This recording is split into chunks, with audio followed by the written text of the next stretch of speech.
think it's a difficult job to present after Marcus about artificial reefs, given his experience, but I'd like to take an opportunity to shed some light on the engineering side of things. So I would like you to just have a look at this picture. It's a nice picture, but not just a picture. It's actually operating, and it's floated close to Gold Coast. It's a project designed by Subcon, Wonder Reef. It's a combination of steel, other metals, and concrete. And they have reached out to a company to design this structure for them using eco-friendly concrete. So we're going from a concept to a realization of technology. What we need to pay attention to is that as engineers, for us, it's important to know what we're designing, for which purpose. So if we're designing for a particular reason, all the parameters might change for us. Artificial reefs can have objectives around restoring degraded environments or increasing fisheries or tourism. For us as engineers, we would need to think about this when we're designing the asset. Because of that, there is an interest to investigate what are the parameters that will influence the design, and not only the design, but also the operation of those assets, the monitoring aspects of them, and also the decommissioning, or we want to move them or co-locate them with other facilities. This scoping study focused more on the engineering side, as I mentioned before. The picture on the top right side shows the evolution of artificial reefs.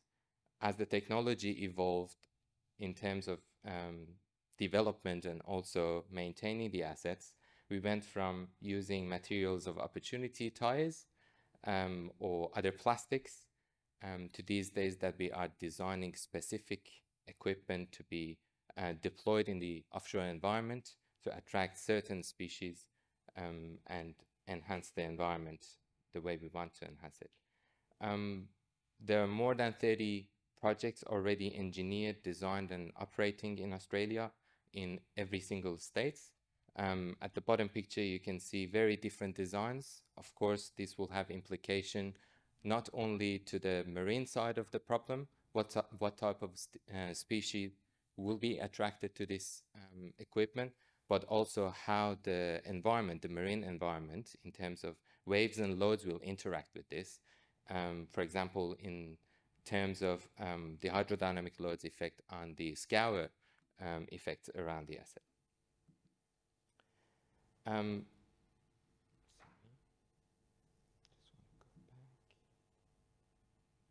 One thing that is also important is the materials that are used in these assets. We went from PVC that was very easy to find and easy to produce, but with detrimental effects on the environment, plastics, rubbers, to HDPE.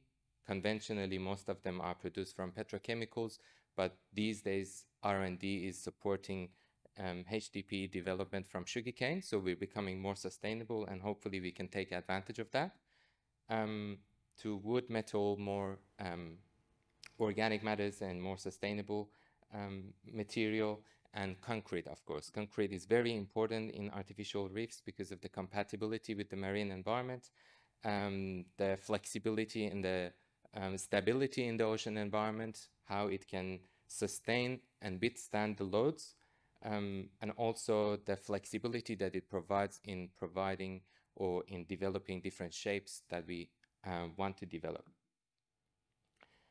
Here you can see a comparison of different materials used in development of artificial reefs against different parameters at the top. You can see tires, which initially were used, I think in 1960, more than 20 million tires were bundled together and put offshore to create artificial reefs. And now when we study it, we see that it doesn't satisfy any of the criteria that are important these days.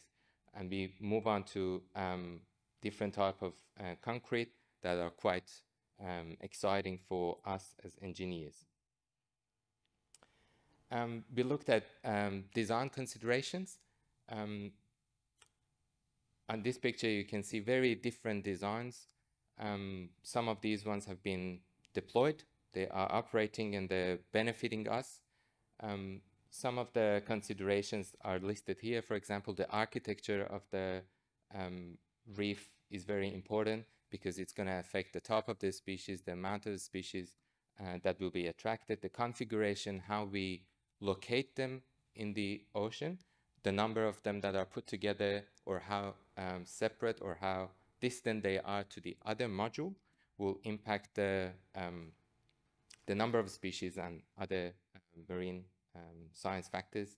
The sizing is very important. Something designed at a certain scale might work for a certain type of species, but if you increase the scale, it might not work anymore.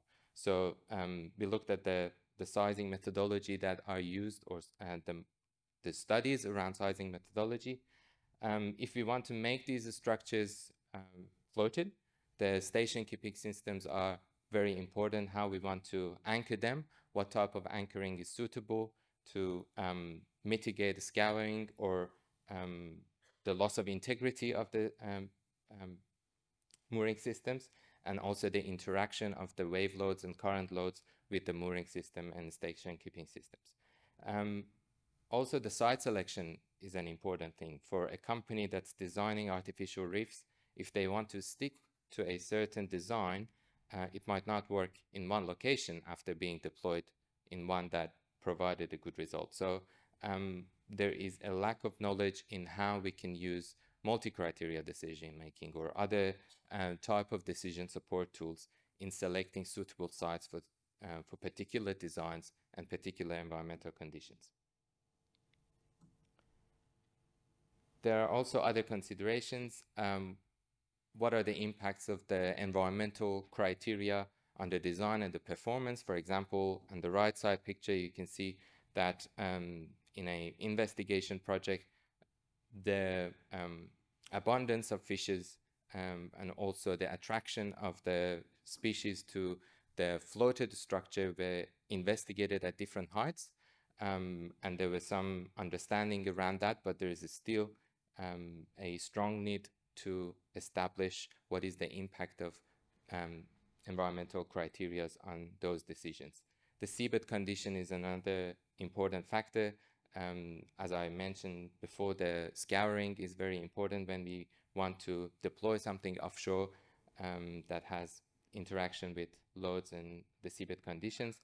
Of course, as engineers, when we design something, we want to make sure that it's going to go all the way to deployment and being commercialized. So we need to incorporate the regulatory considerations all the way from the conceptual design to deployment, and also the operation and monitoring aspects of it. What sensory equipment, what type of gears do we need to include in the development to be able to take the maximum advantage from the data that we can gather to improve that particular project and also increase our knowledge for future developments.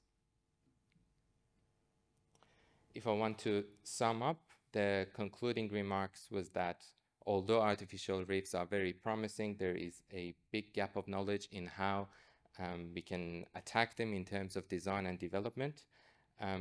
The role of concrete in development of artificial reefs need to be more investigated, particularly by incorporating more eco-friendly type of material into the design of concrete systems.